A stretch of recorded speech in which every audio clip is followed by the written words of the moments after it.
Hey there, welcome to Sleep Crime Stories. Before we begin, where are you listening from? And what time is it for you right now?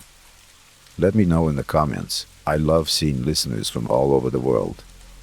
Now get comfortable, turn down the lights, and let's dive into tonight's case. Today we're going to take a look at another horrible case with you. The case of Michaela Garrett. Sharon Murch and her husband, Rod Garrett, had been trying to have a child for 5 years. After numerous visits to doctors and fertility treatments, they were overjoyed when their daughter Michaela Garrett was born on January 24, 1979, in Oakland, California. Her parents affectionately referred to her as their miracle child due to the difficulties they faced in conceiving her.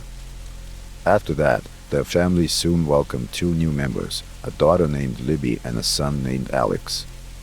In 1986, the family relocated to Hayward, where they settled down, established their home, and raised their children. As a child, Michaela was known for being intelligent, lively, and well-behaved. She listened attentively to her parents and followed their advice closely. Sharon was a caring and attentive mother. Sometimes it makes others feel like she's being overprotective of her children.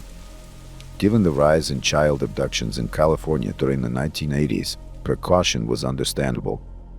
As a result, she always kept her children close to home and ensured they were never far from adult supervision. On Saturday, November 19, 1988, Michaela finished breakfast with her family. Her best friend, 9-year-old Katrina Rodriguez, stopped by to ask if Michaela could accompany her to the local grocery store to buy snacks. Initially, Sharon, Michaela's mother, refused permission. However, Michaela persisted, assuring her mother that they would be safe and return quickly. Eventually, Sharon relented and gave her permission to go with you. As a precaution, Sharon reminded them to be careful. She gave Michaela $5, then the girls eagerly grabbed their scooters and left. Before leaving, Michaela expressed her love for her mother. As Sharon watched them leave, her husband Rod decided to go outside and work on the car. Meanwhile, Sharon headed back inside to clean up the breakfast dishes. Unbeknownst to her, the next few minutes would alter her life forever. Michaela and Katrina eagerly rode their scooters to the Rainbow Market on Mission Boulevard and parked them right outside the store. The girls then entered the market to buy some snacks. They purchased 2 Mountain Dew sodas, 2 beef jerky sticks, and 2 cherry toffees before exiting the store. Engrossed in a conversation about their holiday plans, they completely forgot about their scooters. As they were about to leave the parking lot, they suddenly remembered their scooters were still outside. To their surprise, the scooters was missing. The girls decided to split up and search for it. Michaela spotted the scooter first. It had been moved about 3 parking spaces away and was now standing beside a car. Without hesitation, Michaela rushed over to the scooter and bent down to grab the handlebars. In a rapid and unexpected turn of events, a man leapt from the car and grabbed Michaela around her waist. He then forcefully pushed her into the back seat. Witnessing the shocking scene unfold, Katrina momentarily froze, her eyes fixed on the chaotic scene as her friend struggled to break free from the abductor's grasp. The car sped away from the parking space, accelerating down Mission Boulevard toward Union City.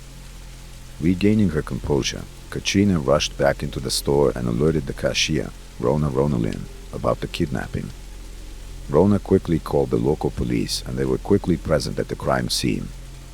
Additionally, Rona also contacted Katrina's father and told them what had just happened to their daughter. Sharon was doing the dishes at home when she heard a frantic shout from outside. Her husband, Rod, burst through the front door, telling her that Michaela had just been kidnapped outside the Rainbow Market. Along with Katrina's father, they rushed to the store and found police everywhere, questioning customers and staff. Katrina was extremely upset and was allowed to go home with her father. Rod and Sharon stayed behind, hoping to get some information about what had happened. However, as Sharon waited anxiously, she couldn't shake off a growing sense of fear. Sharon recalled a poem written by Michaela. She also remembered an incident from the week before that had left her unsettled. Specifically, Sharon had woken up early one morning to find Michaela sitting at the breakfast table, writing in the early hours. Michaela's that she was writing a poem, Sharon asking repeatedly what the poem was about. Michaela finally explained that her poem was inspired by the noises she had heard coming from the attic that morning. She had been thinking about people who were kidnapped and being held captive, and her poem was about their experiences. She explained that the poem actually referred to individuals who were being detained against their will, rather than those who had been kidnapped and murdered. Sharon found Michaela's poem to be disturbing and out of character, as her daughter was typically a happy person. In hindsight, Sharon believes that Michaela may have written the poem as a kind of prophecy or premonition. The police were provided with a description of the man who allegedly kidnapped Michaela. Rona, a cashier, told them that the suspect was a white male in his 30s with a mustache. She also reported that he drove a car that was either burgundy or maroon in color, but was unable to provide details about the make or model. According to Rona, the man had parked his car and gotten out, but instead of entering the store, he looked through the window, observing the girls and other customers without entering. She suspected he might be planning to rob the store. A sketch artist created a composite picture, then distributed to local police stations and news outlets. The investigators found the scooter used in the abduction and collected it as evidence. They obtained a handprint from the scooter handle, which was added to their database to identify the kidnapper, but it did not lead to any leads. The day after the kidnapping, the Federal Bureau of Investigation (FBI) joined the investigation. They suspecting irrelevance between a series of local child kidnappings, but this was ultimately not confirmed. Police soon realized that Katrina could provide more information about the suspect since she was the main witness to the abduction. 2 days after the incident, investigators visited her home. They spoke with her and her parents, and the information she provided shocked them. Her description of the kidnapper greatly differed from the one provided by the store cashier. Katrina described him as a young white male in his early 20s with dirty blonde hair, severe acne scarring, and blue eyes. Katrina vividly recalled the suspect's eyes, describing them to investigators as fox eyes. She explained that despite his look straight at her, but he didn't seem to recognize her. Additionally, she told investigators that the suspect's car was beige or tan in color, box-shaped, and had noticeable body damage. The new description raises concerns as it means the crucial 48 hours to find a suspect has been wasted on finding the person. Investigators reprinted posters with the new suspect's description and redistributed them throughout the area. Armed with this fresh information, they began visiting local sex offenders, inquiring about potential leads. A large number of volunteers joined, going door to door and distributing posters that detailed Michaela's clothing: a white Metro t-shirt, rolled-up blue denim jeans, black Mary Jane shoes, and pearl-colored feathered-shaped earrings. After searching the nearby suburbs, but finding no sign of Michaela, police expanded their search, including the Garin National Park and Niles Canyon, which are just a short distance from the she-home. This decision was prompted by a tip from 3 hikers, who claimed to have found footprints in the forest area belonging to 1 adult and 1 child. Upon following the tracks, the hikers discovered a blanket and empty fast food containers. A psychological analysis of the kidnappers suggested they would likely take Michaela to a secluded location. To aid in the search, helicopters were equipped with infrared thermal cameras to detect heat signatures in the dense wooded areas. Police officers also combed the area on horseback and on foot, but these efforts did not produce any results. Unfortunately, Michaela and her kidnapper seemed to have vanished without a trace. The search for Michaela made national headlines, and her case was featured on prominent television programs such as Unsolved Mysteries and America's Most Wanted. Her photo was also distributed on milk cartons, and the Missing Children's program sent over 50 million mailing cards to homes across the country. These cards included a picture of Michaela, a description of her clothing, and a composite sketch of a kidnapper. San Francisco 49ers quarterback Joe Montana publicly showed his support for the Michaela family and urged the public to come forward with any information. A $70,000 reward was offered for any information related to Michaela's disappearance. Within the first year, the police received over 5,000 tips, the majority of which were unfounded rumors. Despite this, the community remained dedicated to finding Michaela. Sharon conducted her own investigation and found some clues, some taking her as far as Russia, but none produced any results. A significant break in the case occurred between 1991 and 1992 when an inmate in Indiana provided authorities with crucial information regarding Michaela's disappearance. Roger Haggard, who was serving an 11-year sentence for burglary, claimed to have helped a friend bury Michaela's body in a gladiolus field in Union City. At first, the investigators were skeptical and did not think his claims were credible enough to be investigated further. Undeterred, Roger decided to reach out to the media for help. In 1992, he wrote a letter to the San Francisco Chronicle stating that he knew who had kidnapped Michaela and where her body was buried. He offered to lead investigators to the location.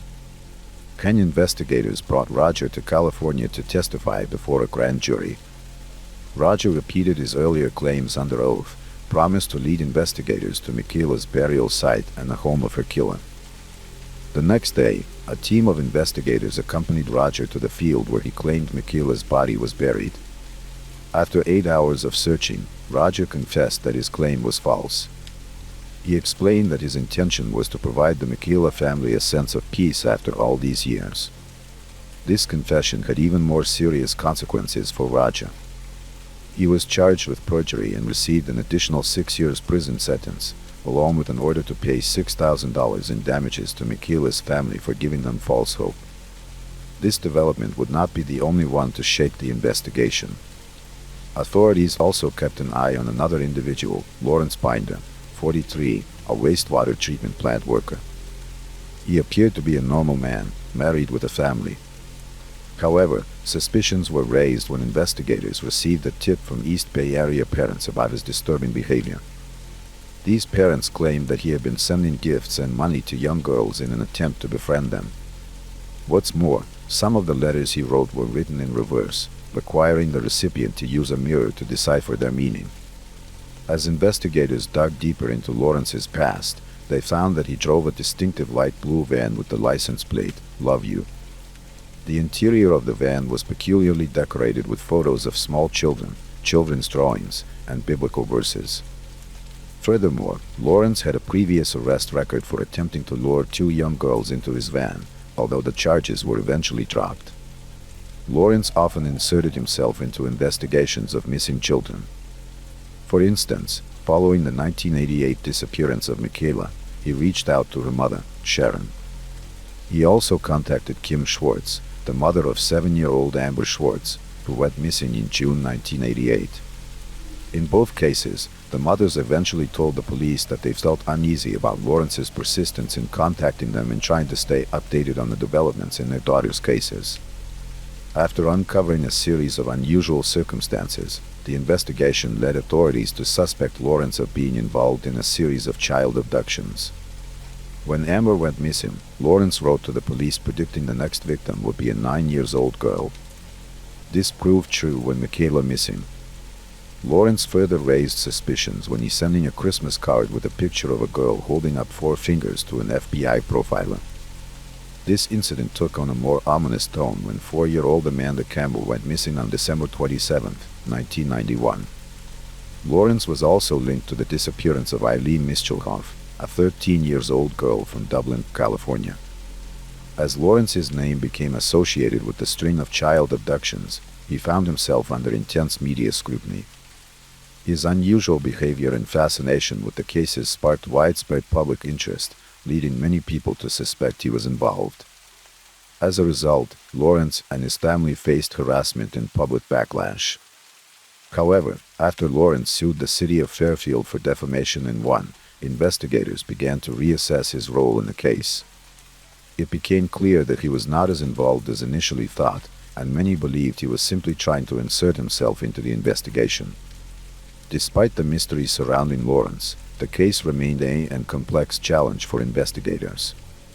In addition, there is a new suspect, Curtis Dean Anderson. He was arrested in August 2000 and subsequently linked to a series of heinous crimes. After his arrest, Anderson confessed to the 1999 abduction and murder of 7-year-old Sienna Fairchild from Oahu, California. During a 2007 FBI interview, Anderson made a shocking claim he had murdered 13 additional women and girls.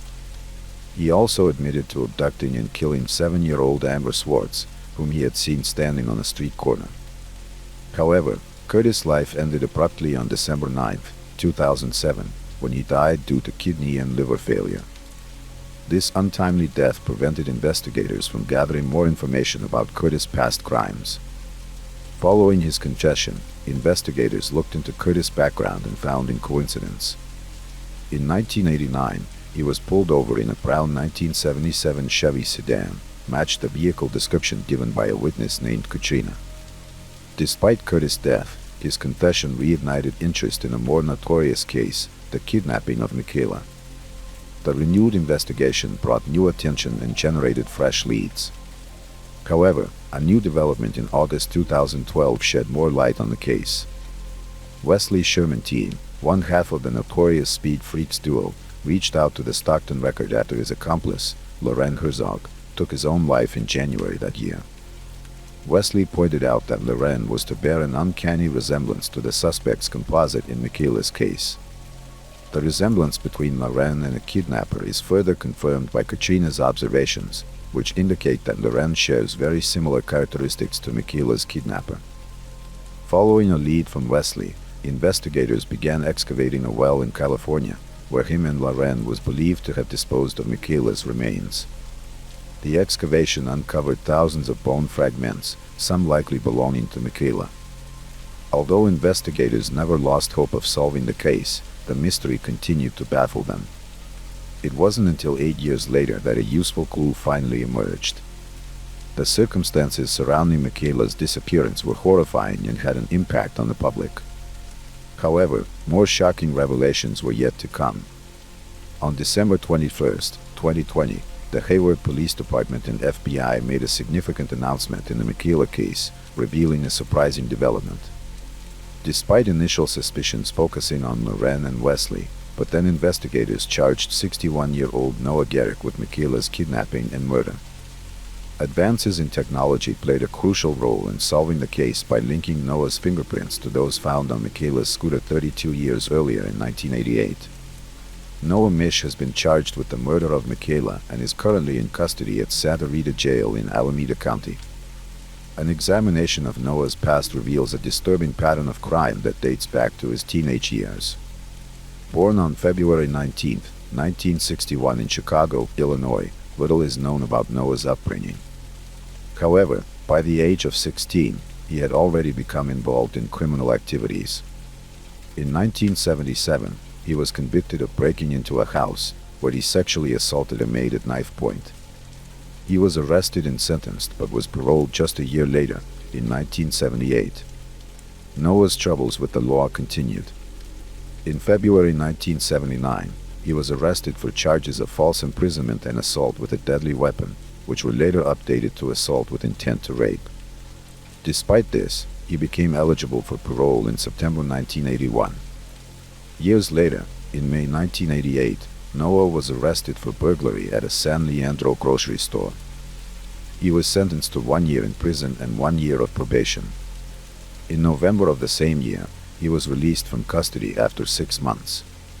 However, his luck eventually ran out in December 1988. That year, a tragic incident happened to his longtime friend Margaret Paul, who was 38 years old. She often helped him in times of need, but the nature of their relationship took a drastic turn. Margaret's dead body was discovered by her stepdaughter in a pool of blood, brutally beaten and stabbed. The crime scene was particularly gruesome, with Margaret's front tooth found a few feet away from her body due to the severity of the beating. The police were led to Noah as the primary suspect after discovering evidence linking him to the crime. He was arrested and eventually convicted of Margaret's murder. While Noah was already serving time for Margaret's murder, new evidence led to additional charges against him. In 2018, he was sentenced to 18 years to life for Margaret's murder. A DNA analysis later implicated Noah in 2 murders that occurred in Fremont, California in 1986. 2 young women, Michelle Xavier, 18, and her best friend, Riley Dewey, 20, had gone out to celebrate a family member's birthday dinner on February 2nd, 1986. After leaving the restaurant, they stopped at a convenience store. However, shortly after midnight, their bodies were found on the side of the road by a motorcyclist. The scene revealed a disturbing and violent crime. The women were stripped naked. They had been stabbed and shot. An autopsy later revealed that they had also been sexually assaulted. The car Michelle was driving was discovered 6 miles away from the crime scene in a grocery store parking lot. Michaela's case was forgotten for many years due to lack of clues and information. However, 32 years later, advances in DNA technology led detectives to a suspect, Noah Garrick. He is currently serving time, faces additional charges, including 3 counts of murder and 1 count of abduction, which could result in the death penalty. Chief Hayward vowed to continue the search for Michaela's body and remains hopeful that she will be found. Michaela's father, Rod Garrick, traveled over 100 miles to attend a recent press conference. He expressed a sense of relief knowing that the police have caught suspect. The authorities have a suspect to question, and hopefully, this person will provide information about Michaela's whereabouts. Sharon, Michaela's mother, was unable to attend a press conference due to her ongoing battle with metastatic cancer. Police Chief Hayward read a statement on her behalf, which revealed her struggle to accept the reality of her daughter's fate. In the past year, she had to accept the likelihood that Michaela was no longer alive. However, she found comfort in imagining her in a peaceful afterlife, sitting on clouds, walking on golden streets, dancing on hills, and soaring among the stars. Bernie Castillo, the attorney for Noah, has been vocal about the case and strongly criticizes the investigation methods used to charge his client. He dismisses the evidence as junk science and finds it implausible that a handprint match was suddenly found after 32 years. Bernie believes the police are trying to pin the blame solely on Noah as a convenient way to close the case. Meanwhile, Katrina, Michaela's close friend and witness to the case, has been carrying guilt over, still remembers the tragic incident that occurred that Saturday morning. She feels that it should have been her, as the scooter that was moved belonged to her. This burden of guilt has caused Katrina to suppress memories of her childhood. In contrast, Sharon, Michaela's mother, dedicated her life to finding her daughter. Initially, she waited anxiously for news at the telephone and later turned to the internet for answers. However, after Noah was charged with Michaela's murder, Sharon's fight for justice began to fade due to her cancer diagnosis. She eventually passed away in May 2022, finding solace in the fact that she would soon be reunited with her daughter. A new twist has arisen in the complicated case of Noah, who is currently awaiting trial for his alleged involvement in the kidnapping and murder of Michaela, as well as the murders of Michelle and Riley. The search for justice for Michaela has been going on for decades, but may now face a significant obstacle. It seems Noah, the suspect, might not face the severity of the punishment for the allegations against him. In contrast, Noah's defense attorney, Bernie, viewed the news as validation, stating that each case against Noah relies on questionable forensic tactics. Bernie was not surprised by the decision, as it confirms his long-held belief that the prosecution's case has significant weaknesses. Others, however, disagree with the decision. Chuck Euler, a retired lieutenant who worked on another case involving Noah, believed he should receive the maximum sentence for his crimes. Noah is currently awaiting trial for 3 counts of murder and 1 count of kidnapping. His case is closely tied to the mysterious disappearance of Michaela, a story filled with unexpected twists and turns. However, the investigation was marred by an initial case of mistaken identity, leading police to waste valuable time in the first 2 days. As a result, Michaela's family was left searching for answers for decades.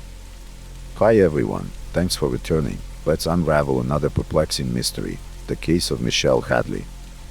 Michelle Hadley was born on December 20th, 1986, in Upland, California.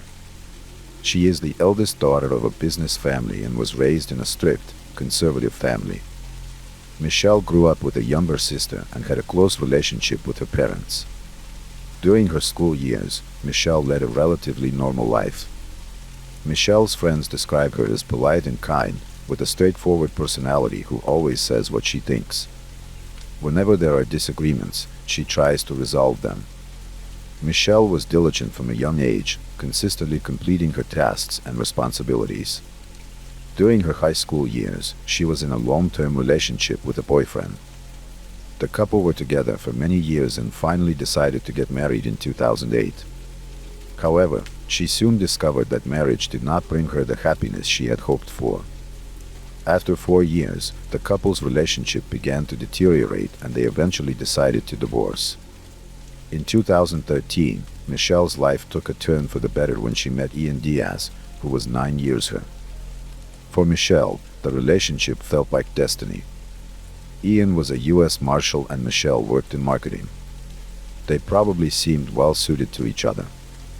The two met through an online dating site and after a whirlwind romance, they decided to move in together by the fall of 2014. Ian proposed to Michelle and they started making wedding plans. Initially, their marriage seemed perfect.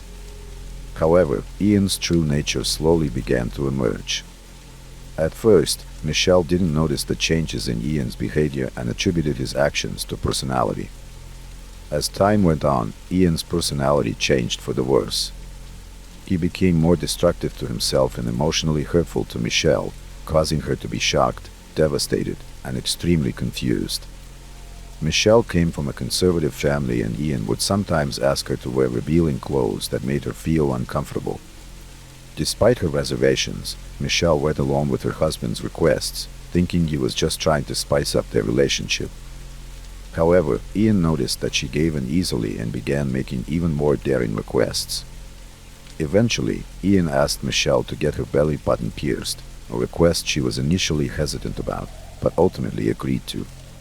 However, Ian increasingly pushed the limits. His requests began to become more and more strange.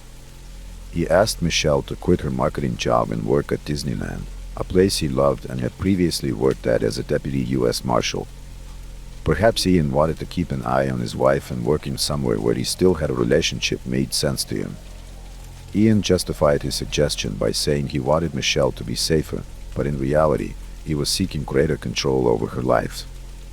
Initially, Michelle found the request peculiar, but driven by her love for her husband and her desire to please she agreed. However, as time passed, Michelle began to feel uneasy about the arrangement. She found herself becoming a different person, one that she no longer recognized. She then confided in her husband, but instead of listening to her, he became angry and violent. Afterward, Michelle and Ian decided to purchase a condominium together, hoping that owning a home would strengthen their bond. This decision was made about 2 years after they first met. The couple began their search for a condo in 2015 and eventually found one they liked in downtown Anaheim, although it was slightly more expensive than they had budgeted for at $470,000. At the time of the purchase, Michelle had no idea that Ian didn't plan to contribute to the mortgage payments. When the first payment was due, Ian claimed he was experiencing financial difficulties, but he assured Michelle that he would pay the next month's installment. She proceeded with the $144,000 down payment. She handled the paperwork and finalized the purchase, thinking everything was in order. However, in retrospect, it was clear that their relationship was already deteriorating. The situation worsened after they bought the condo. Although the deed had both of their names on it, it became evident that Ian wanted the condo for himself, while Michelle was the only one shouldering the mortgage payments. One summer evening in 2015, Michelle and Ian got into a violent altercation in the car. Ian physically attacked Michelle, causing minor injuries. In the aftermath, Michelle composed a distressing email to her sister detailing the events, but unfortunately never sent it. As the summer drew to a close, nearly 2 months after purchasing their condo, Michelle decided to leave Ian and move in with her parents. Despite no longer living in the condo, Michelle was still responsible for paying the mortgage. This decision would later become a contentious issue in their relationship. In fact, Ian continued to skip the mortgage payments, infuriating Michelle. Around this time, Michelle had stepped down from her high-paying job and was working at Disneyland, a position she disliked. Furthermore, her new job paid significantly less than her previous one. In an attempt to address the mortgage issue amicably, Michelle reached out to Ian via email, phone calls, and texts. However, he deliberately ignored her messages, which escalated the situation. The tension between them reached a boiling point, prompting Michelle to confront Ian in person. Ian's answer was shocking. He never planned to pay the mortgage, which made Michelle furious. Michelle found herself in a difficult situation and decided to take action. She emailed Ian, warning him that his behavior would have serious consequences if he continued. However, this email only made Ian angrier, and he responded by filing a restraining order against Michelle. The police did not fully support Ian's request, as they determined he shared some blame in the matter. When Michelle discovered Ian's request to obtain a restraining order, she countered by pointing out his failure to pay the mortgage on their jointly owned condominium. To resolve the issue, they agreed to hire property lawyers and eventually came to a settlement. The court ruling ultimately favored Michelle, ordering Ian to pay the outstanding mortgage balance. If Ian failed to comply, he would face an additional penalty. Although the ruling was unfavorable for Ian, he had no choice but to abide by the court's decision. This situation dragged on for a year, and by 2016, Michelle and Ian had officially separated. This marked a new beginning for Michelle, freeing her from a toxic relationship.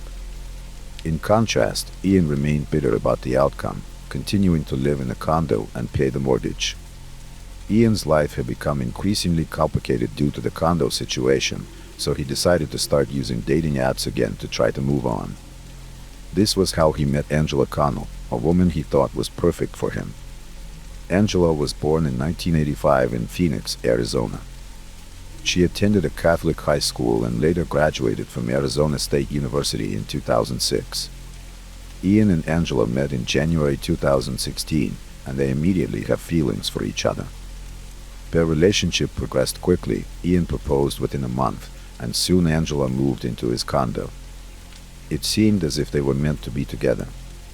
By May 2016, Angela announced she was expecting twins, which made Ian incredibly happy. However, their happiness was short-lived when Angela received a threatening anonymous email saying she was not the right person for Ian. Angela was taken aback by the message and initially suspected it might be from her ex-boyfriend, Jason Rayburn, with whom she had a tumultuous relationship before marrying Ian. However, something didn't add up. She had cut off all contact with Jason after their breakup, so he doesn't know about her new relationship with Ian. It wasn't until Ian brought up the topic of the condo, which was purchased by his ex, Michelle, that Angela realized Michelle might be the one sending the messages. As time passed, Angela received more emails from different accounts. The emails all contained similar information, but were worded differently. Intrigued, Angela responded to one of the messages, asking the sender to reveal their identity. To her surprise, the sender claimed to be Michelle Hadley. Angela demanded that Michelle stop contacting her, but the emails continued. The tone of the subsequent emails escalated, leaving Angela feeling threatened and fearful for her life. Afterward, she decided not to take any chances and sought a restraining order against Michelle. The incident took place on June 1, 2016. Angela stated to the police that an email from Michelle had left her feeling fearful and anxious. She expressed concern about leaving her home due to the threatening content of the emails, and she feared being attacked or killed if did so. In response to the severity of the situation, the court granted a restraining order against Michelle. A short time later, in June 2016, Michelle seemed to have moved past the troubles of her previous relationship. One evening, after meeting a friend, she returned home to find a team of police officers waiting for her in her driveway. Michelle was taken aback but cooperated peacefully with the officers and was taken in for questioning regarding a restraining charge.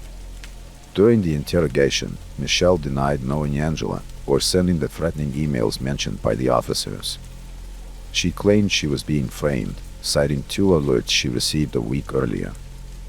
The first was from Google, stating her email account had been shut down. The second was from Microsoft, stating her primary email was being used as a recovery email from multiple unknown email addresses.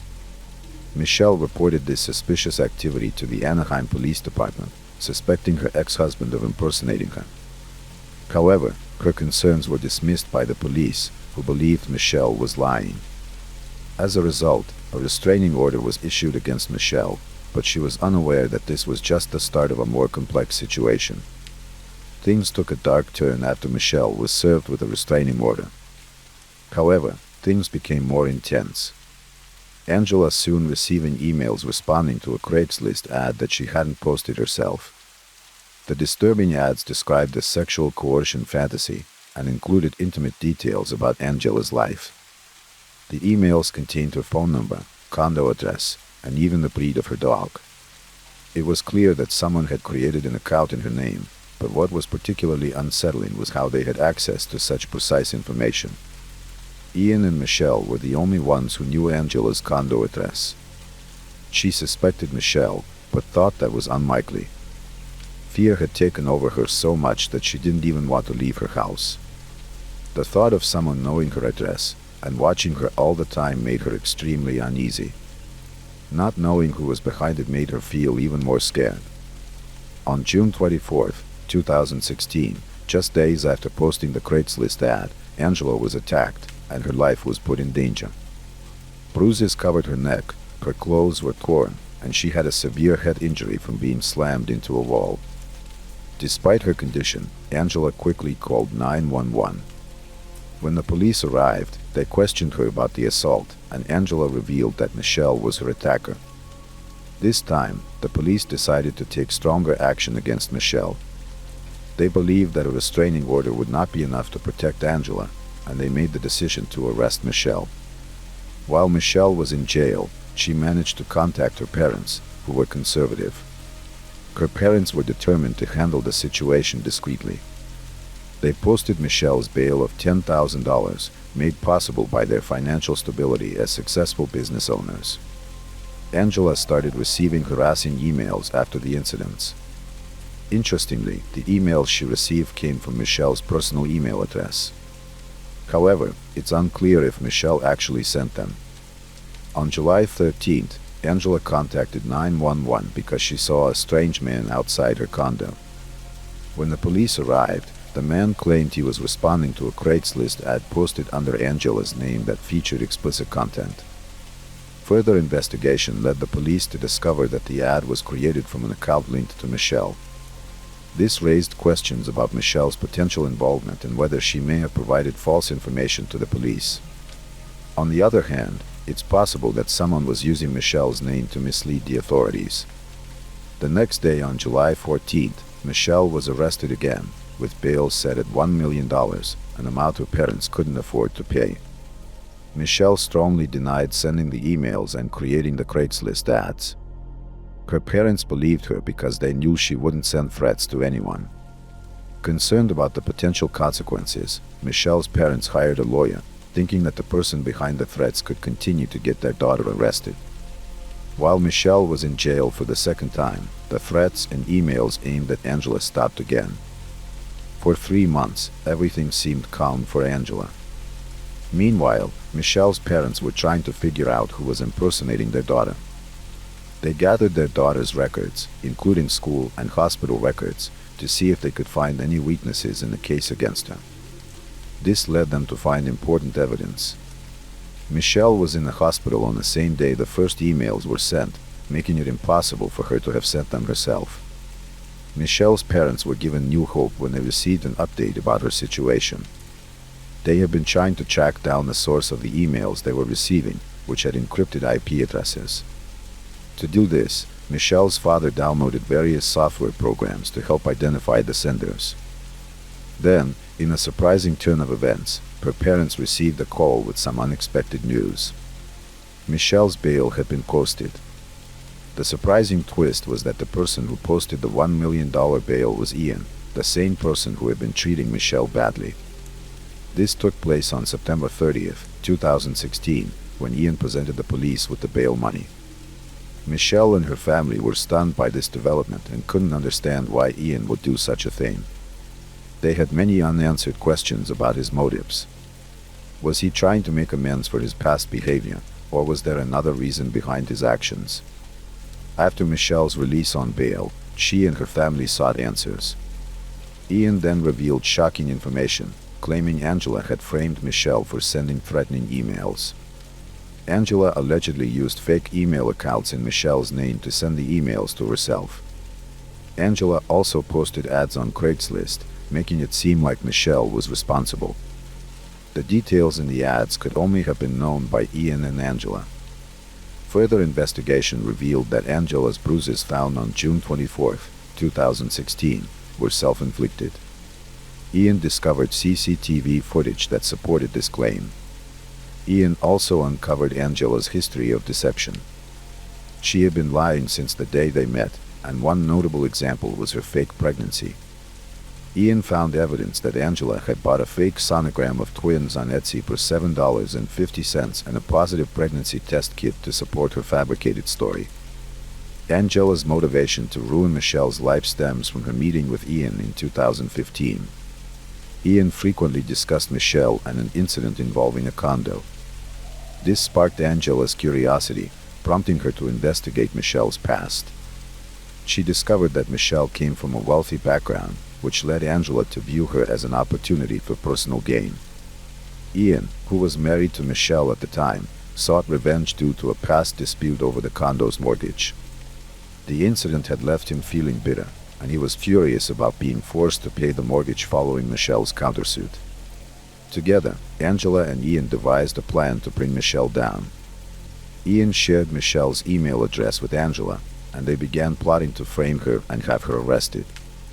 In an effort to conceal their scheme, Angela and Ian created separate email addresses to communicate with each other. They also opened 6 fake email accounts in Michelle's name using virtual private networks (VPNs).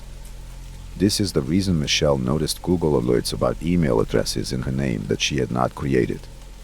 Unbeknownst to Michelle, Angela was behind these suspicious activities. When Michelle got a restraining order against, she still felt it wasn't enough because she wanted Michelle gone forever. Angela devised a plan to escalate the situation further. She created a fake Craigslist profile in Michelle's name, posting an ad that invited men to engage in a sex act at Michelle's home.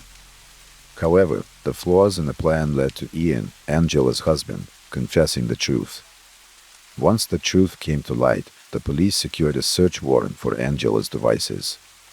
To their amazement, when they checked Angela's belongings, they discovered that everything Ian said was true.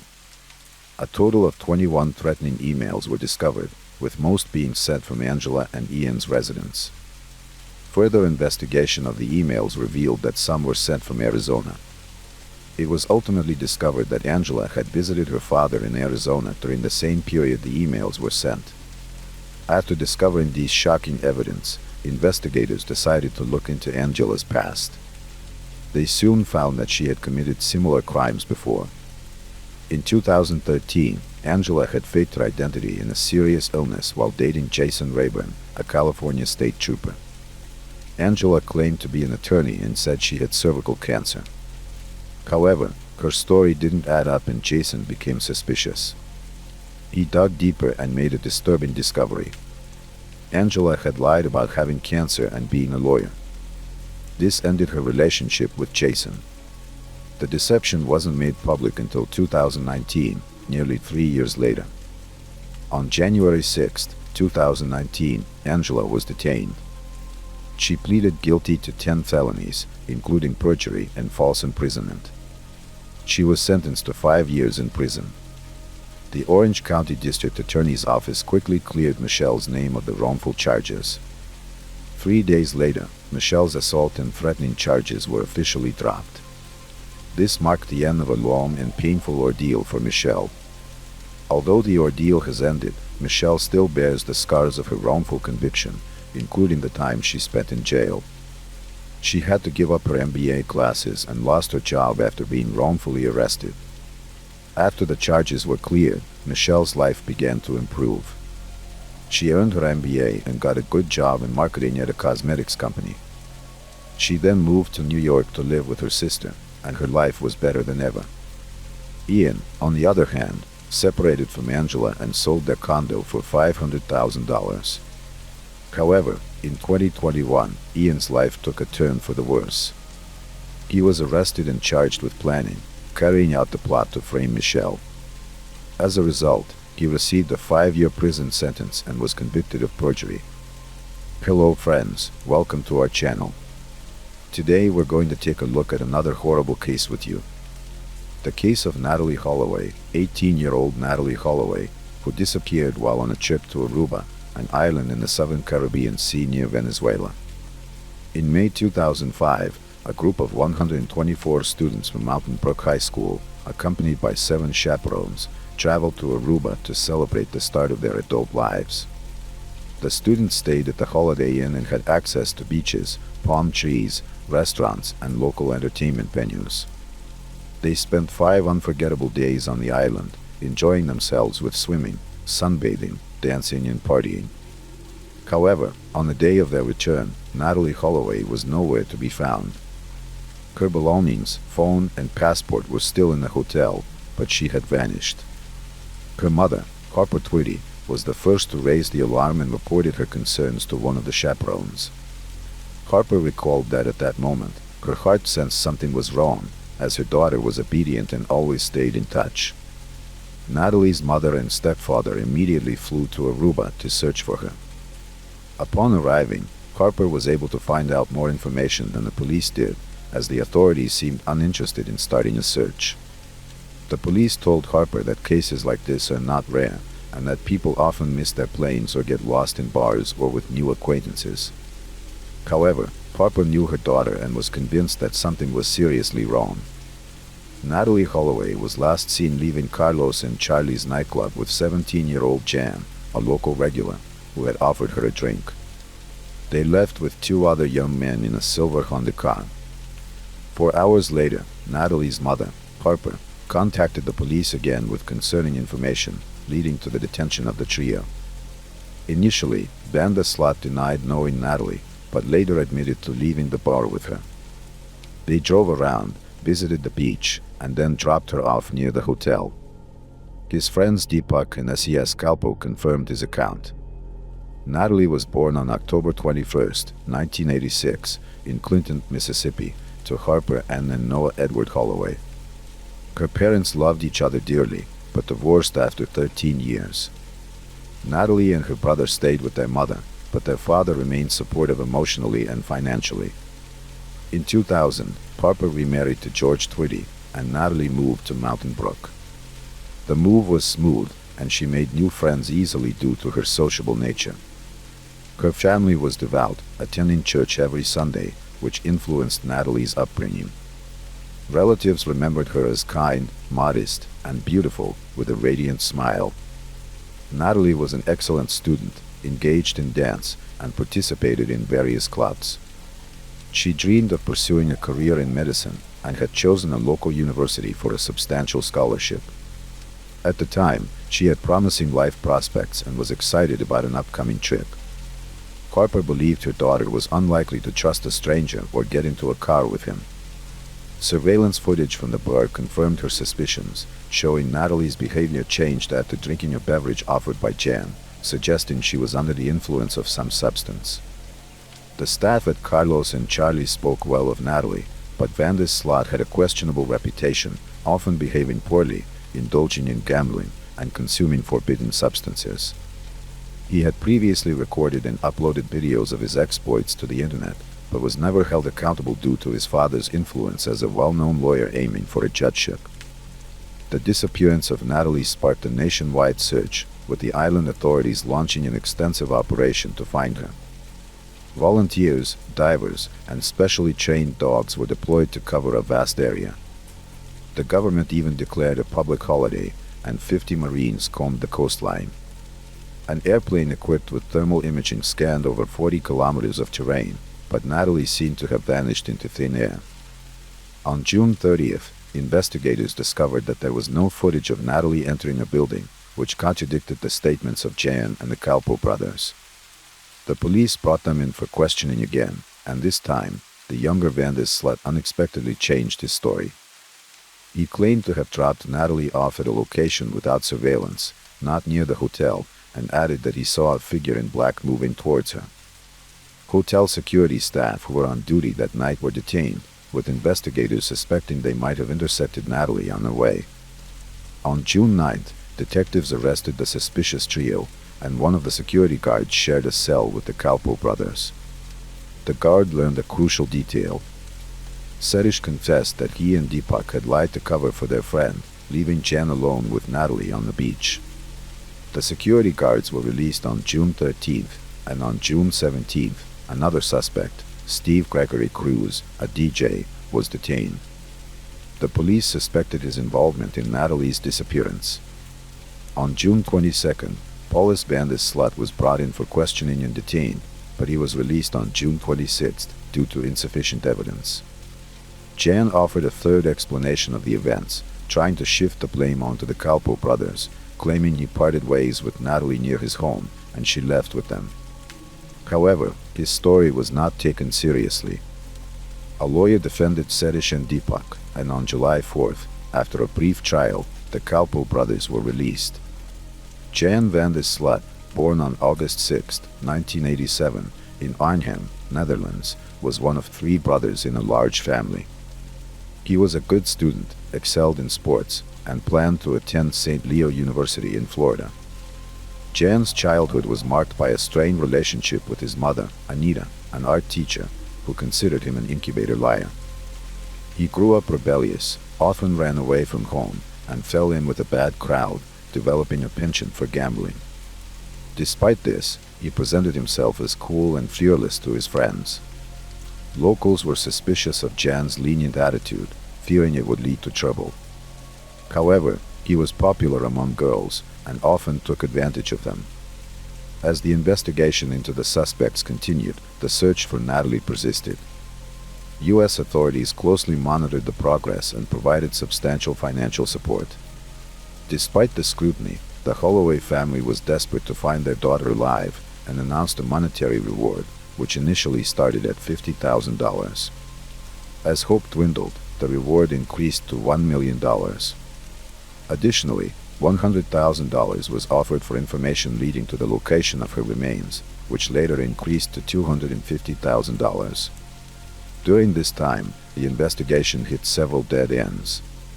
However, after the reward announcement, new witnesses emerged. One claimed to have seen Jan with the Kopo brothers at a local night spot between 2:30 and 3 a.m. Another witness claimed to have seen several suspicious men hiding a woman's body at a dump on the afternoon of May 30th. However, these statements led the investigation astray, and after numerous checks, their claims were not corroborated. On August 26th, the police detained the Kopo brothers and another young man, but these actions were unrelated to the case. The arrest was more about intimidation and an attempt to get them to talk. Ultimately, on September 3rd, 2005, all 4 were released on bail. A week and a half later, the court removed all restrictions and prohibitions, as none provided any substantial leads to the investigation. Jan van der Slut was detained for 3 months, but after his release, he sought to capitalize on his notoriety by giving interviews and appearing on TV shows. In these appearances, he claimed that Natalie Holloway had flirted with him and offered to have sex, but he declined because he didn't have a condom. However, during one show, he became aggressive and threw a glass at the interviewer.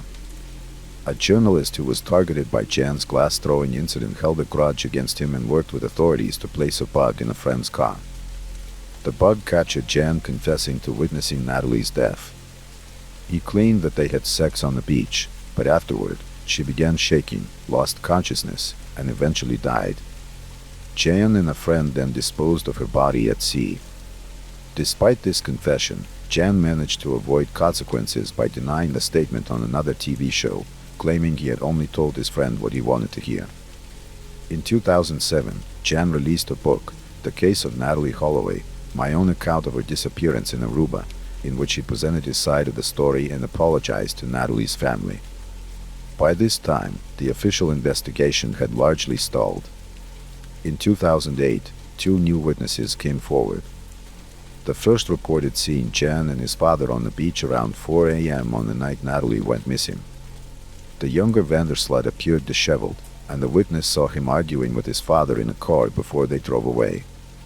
However, Paulus Vandersloot had an alibi for the night in question. The second witness was Jan's former girlfriend, who recalled that Jan had once made a suspicious comment about being able to dispose of someone's body. However, this was not considered a strong lead, given Jan's history of lying and exaggeration. Jan and the Kalpo brothers were detained multiple times, but released due to lack of evidence. The Holloway family hired a private investigator who, along with Natalie's father, conducted their own investigation, interviewing locals and searching the landfill. During this time, they uncovered several oversights by the local police, including failure to interview Natalie's classmates or hotel room neighbors. It was also discovered that someone had used Natalie's hotel key several times on the night of her disappearance, and that her mobile phone and toothbrush had been left behind. A male DNA was found on her toothbrush. The investigation ultimately revealed that the Aruban authorities had been negligent in their handling of the case. Jan's father, Paulus, died of a heart attack in 2010, reportedly due to the stress and shame of his son's actions. After his father's death, Jan attempted to blackmail the Holloway family, offering to reveal the truth for $250,000. The family agreed to meet with him and paid an advance of $25,000. During the meeting, Jan provided yet another version of events, claiming that Natalie had resisted his advances, which enraged him, and that he had pushed her, causing her to hit her head and lose consciousness. He then buried her body in a building foundation. However, the police investigation revealed that Jan's claims were false, as the house he pointed to had long been built, and its foundation was fully set at the time of Natalie's disappearance. Jan fled to Peru with the money, but unfortunately, the consequences did not catch up with him immediately. On June 1, 2010, the body of 21-year-old Stephanie Flores Ramirez was discovered in a hotel room in Lima, Peru. She had been severely beaten, and the cause of her death was determined to be a neck fracture. Surveillance cameras quickly helped identify the criminal, and soon after, Jan was arrested and taken to the police station. He explained that he had met Stephanie at a casino, and after playing poker, they decided to continue their acquaintance in his hotel room. However, when Stephanie accessed his laptop and discovered his connection to Natalie Holloway's death, she became frightened and wanted to leave. Jan realized what had alarmed her, became enraged, and struck her until she died. Jan was captured on his way to Chile and confessed to the crime on the fourth day of his arrest. The news shocked residents in the U.S., especially as it occurred exactly 5 years after Natalie's disappearance. Parker Twitty expressed her grief, noting that justice had finally been served, albeit at the cost of another life. Jan was sentenced to 28 years in prison on January 11, 2012, for the premeditated crime against Stephanie Flores Ramirez. He was also ordered to pay $75,000 in compensation to the Ramirez family. In 2014, Jan was transferred from Petros Cortes prison to Chalet Paula prison, where he met a Peruvian woman who visited another inmate in 2010. They got married, but it turned out Jan was using her for his own purposes. He showed no signs of remorse or guilt for his actions. Meanwhile, in June 2011, Noah Holloway filed a petition in an Alabama court to have his daughter Natalie, who had gone missing in 2005, declared legally deceased. Natalie's mother opposed this, hoping that Jan would confess to the crime and face trial. After a hearing, Judge Alan King ruled in favor of the declaration on January 12, 2012. On June 8, 2023, Jan was extradited to the United States and placed in Hoover City Jail in Alabama. The next day he was charged with extortion and wire fraud, but he pleaded not guilty. However, on October 18, 2023, he entered a plea agreement admitting to murdering Natalie Holloway. He confessed to fatally bludgeoning her with a cinder block on May 30, 2005, and disposing of her body in the ocean for sharks to consume. Unfortunately, the confession made as part of the plea deal could not be used in court. Jan was sentenced to 20 years, which would run concurrently with his prison term in Peru. Natalie Holloway's disappearance remains one of the most notorious missing person cases in the U.S., and it is still an open case in Aruba. A series of cover-ups, corrupt deals, and bureaucratic delays effectively allowed the murder of an innocent young woman to go unpunished, despite global attention to the investigation. Hello friends, welcome to our channel. Today we're going to take a look at another horrible case with you, the case of Sierra Yugen. Sierra Yugen was a bright and cheerful young woman who spread joy and laughter wherever she went. Her adventurous nature and ability to find humor in any situation made her a delight to be around, even when she made mistakes. As she entered high school, Sierra's confidence and enthusiasm only grew. She fearlessly tried out new experiences, including volleyball, and showed remarkable poise both on and off the court. After returning from a family vacation on July 19, 2016, Sierra was excited to start the new semester at the University of Toledo, where she had plans to study abroad. She had recently bought a new bike and was eager to take it for a spin. Her mom wanted to discuss her study abroad plans with her, but Sierra decided to visit her boyfriend Josh's house, which was 7.12 miles away beforehand. Sierra left her house in high spirits, wearing shorts and a tank top, and promised her mom she would be back by 10:05 p.m. However, when Josh tried to reach her later, her phone went straight to voicemail. Alarmed, Josh called Sierra's mom, who immediately sensed that something was wrong. Sierra's family, including her aunt and Josh, mounted a search effort to locate her after she went missing. They thoroughly searched the neighborhood, suspecting she might have been involved in an accident. Despite their efforts, they didn't find any clues or signs of Sierra's whereabouts. As time passed, Sierra's family became increasingly worried. Her mom eventually contacted the police, who arrived about an hour later. A concerned neighbor informed the family that County Road 6 was blocked off, and they rushed to the scene. There, they found a chaotic atmosphere and officers who wouldn't allow them to pass. The officers weren't able to provide any information, leaving Sierra's family in a state of panic. In desperation, they decided to seek help from the FBI. As the night wore on, Sierra's family was left to wonder what had happened to their daughter, unable to rest due to their growing concern. The next day, Sierra's mom and aunt started searching for her by calling hospitals, looking for any unidentified females. Although they didn't find anything, they got a promising lead from Detroit, Michigan. A young woman who looked a lot like Sierra was in the hospital after escaping from a moving vehicle with serious injuries. To confirm her identity, a nurse asked Sierra's family to describe any distinctive marks on her body. Sierra's mom mentioned a scar on her calf and her pierced belly button. The woman in the hospital seemed to match Sierra's description, giving the family hope that they had finally found her. However, their hopes were soon dashed when they discovered that the woman in the hospital was not Sierra after all.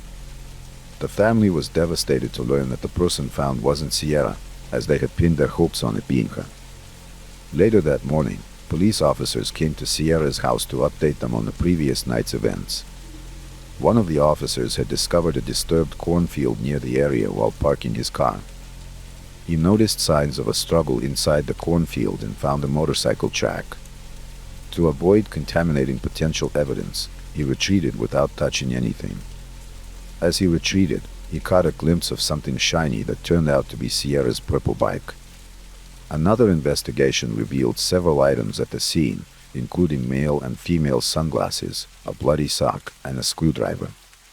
Based on these findings, the police believed that Sierra had likely been abducted from that location. Detectives investigating Sierra's disappearance interviewed her friends and family to learn more about her boyfriend, Josh. They found out that Sierra and Josh had been close friends since childhood, starting from when they were just 7 years old. As they grew older, their friendship turned into a romantic relationship in their first year of high school, and they became known for being a happy and adventurous couple. Skiing was one of their shared hobbies, and they would often go skiing together. After high school, Sierra went to the University of Toledo while Josh attended Bowling Green. Despite the physical distance between them, they remained committed to each other and would often talk about getting married someday. However, Sierra wanted to focus on her education before settling down, showing how dedicated she was to her studies. Despite the challenges of being apart, their relationship remained strong and serious. On July 19th, detectives learned that Sierra had visited Josh's house in the early afternoon. She left his house around 6:30 p.m. to return home, and Josh, concerned for her safety, accompanied her on his motorcycle for part of the way. However, after a few miles, Sierra insisted that Josh turn around and let her ride her bike the rest of the way home alone. Josh reluctantly agreed, and they parted ways. Josh headed back on his motorcycle while Sierra continued riding her bike. During the investigation into Sierra's disappearance, detectives found motorcycle tracks in the cornstalks near Sierra's bike. This discovery raised a key question. Did these tracks come from Josh's motorcycle? The detectives couldn't ignore this potential connection and began investigating further to see if they could link Josh to the scene of Sierra's disappearance. They set up a command post to gather and analyze any relevant clues. A promising lead emerged quickly. A local resident came forward, saying he had found a motorcycle helmet on the side of the road on July 14th while driving. He picked it up and stored it in his truck. After learning about Sierra's disappearance, he examined the helmet more closely and discovered red stains that appeared to be blood. The helmet was found in the same general area where Sierra's bike was discovered in the cornfield. The detectives asked Josh about his motorcycle helmet, and to their relief, he produced it, confirming he had it with him. They also verified his alibi by speaking with his parents, like ruling him out as a suspect. Although visibly shaken, Sierra's family never considered Josh responsible for her disappearance. The detectives were determined to identify the owner of the blood-stained helmet, recognizing the significance of DNA evidence. They sent the helmet to the crime lab for testing, anticipating a potential breakthrough. The detectives waited patiently for the results, hoping it would lead them closer to solving the case. The news of Sierra's disappearance spread quickly throughout the town, prompting the community to come together to search for her. Towns joined forces, organizing search parties that scoured every possible area, searching for any clue that could lead to her whereabouts. As the townspeople worked tirelessly to bring Sierra home safely, they felt a strong sense of unity. To show their support, the community organized a candlelight vigil at the local high school. The atmosphere was emotional, filled with grief, hope, and determination. Hundreds of people gathered, holding candles and sending their thoughts and prayers for Sierra's safe return. After 2 days of investigation, the police received a tip about a suspicious van seen speeding through the area. They suspected that Sierra might have been taken in a van, possibly falling victim to sex trafficking. The police received a tip about a license plate number linked to a van that was speeding through the area where Sierra went missing.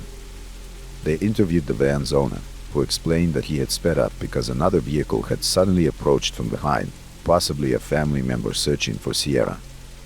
This had startled him, causing him to quickly leave the area, which may have given the impression that he was involved in Sierra's disappearance. After 48 hours of investigation, the police had no leads on Sierra's whereabouts. As each day passed, her family's hopes of finding her alive were dwindling. The police continued their door-to-door search, which eventually led them to a nearby farm that belonged to Lucas Worley. The farm had several structures, including a house, a trailer, and a large barn. The police questioned Lucas Worley about the day Sierra disappeared, hoping to get any information that could help them find her. To the detective's surprise, Lucas revealed that he had been riding his motorcycle on the day Sierra went missing. However, he claimed that his bike had broken down, causing him to lose some items, including a screwdriver and his helmet. The detectives were stunned, as these were the same items found at the scene of Sierra's abduction. This revelation raised significant suspicions about Lucas. The detectives were determined to investigate further and question Lucas about Sierra's disappearance. They noticed scratches on his face, indicating that he had been involved in a struggle. This discovery only increased their suspicions and raised more questions. They wondered if the scratches were the result of a confrontation with Sierra.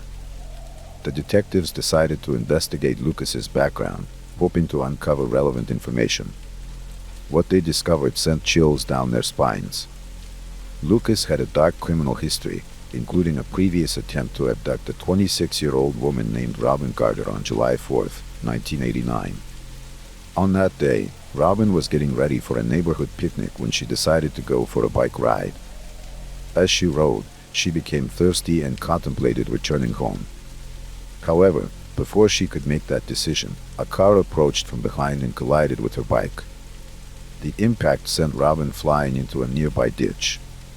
The driver, who later turned out to be Lucas, approached Robin and asked if she was okay. However, he soon revealed sinister intentions, striking her in the back of the head and threatening her life with a screwdriver. He forced her into his car, attempting to handcuff her. Robin resisted fiercely, preventing him from securing the second cuff. Despite being on the verge of losing consciousness, Robin continued to fight. She screamed for help, but her cries were drowned out by the desolate cornfields. Just as she was about to give up, she heard a motorcycle approaching. The rider noticed her distress and stopped to help. Robin escaped by climbing onto the back of the motorcycle, leaving her captor behind. The motorcyclist drove Robin home, where she collapsed. Her mother called the police and an ambulance, and Robin was rushed to the hospital. The motorcyclist then led the police back to the scene, where they found Lucas still present with his car. Lucas cooperated fully, providing identification, but his account of the events differed significantly from the truth. He denied any intention of abducting Robin, but the detectives were not convinced. Lucas Worley claimed that he had to restrain Robin with handcuffs after a bike accident to prevent her from harming herself, not to harm her. He said he was concerned about her well-being and wanted to get her help. However, Lucas had a dark past. In 1989, he was arrested for trying to kidnap Robin and was found guilty, receiving a 6 to 10-year sentence.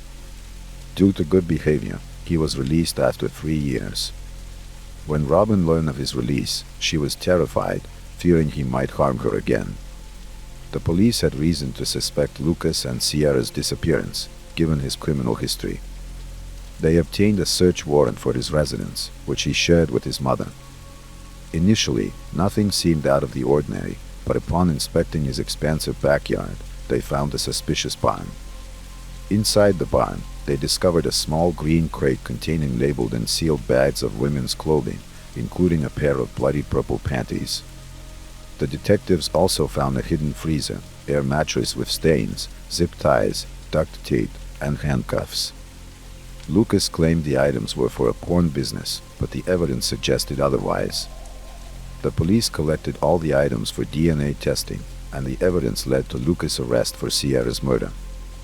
The investigation continued, with the police searching every inch of Lucas' property, including a pond, which they drained to search for evidence. The question on everyone's mind was, where was Sierra's body? The detectives expanded their investigation to the attic's front insulation and neighboring properties, recognizing that evidence might have been dispersed beyond Lucas' property. They thoroughly explored all leads. A farmer reported a suspicious area in his field where corn seemed matted down, with a nearby mound of dirt that resembled a potential grave. The farmer's concerns were heightened due to the ongoing search for Sierra, so he quickly contacted the police. The police responded promptly, noticing a fresh pile of dirt that fueled their suspicions. They carefully processed the area, avoiding potential evidence disturbance. Despite their thorough search, no clues were found regarding Sierra's whereabouts. The detectives then searched adjacent farms using drones and helicopters to cover more ground. They soon discovered a mound of dirt with freshly matted corn, with chained dogs indicating a potential crime scene. As they dug, they made a grim discovery: human remains, later confirmed to be Sierra's body. Tragically, her hands were bound behind her back, and her feet were tied to handcuffs. An object was lodged in her mouth, restricting her airway, which ultimately led to her death. The devastating news was delivered to the Sierra family that night. The family was overwhelmed with grief, and their sorrow was palpable. 1 month after the abduction and murder, Lucas Worley was indicted on 19 counts, including kidnapping and aggravated murder. 2 years later, Worley stood trial, pleading not guilty despite overwhelming evidence. The state presented a terrifying story over 8 intense days, and the jury deliberated for 6 hours before finding Worley guilty on all counts related to Sierra's murder. The sentence imposed was death. If you're still here, I hope tonight's story helped you drift off, or at least kept you wondering. If you enjoyed it, leave a like and subscribe. It helps more than you know. And if you're already asleep, well, sweet dreams. This was Sleep Crime Stories. See you in the next case.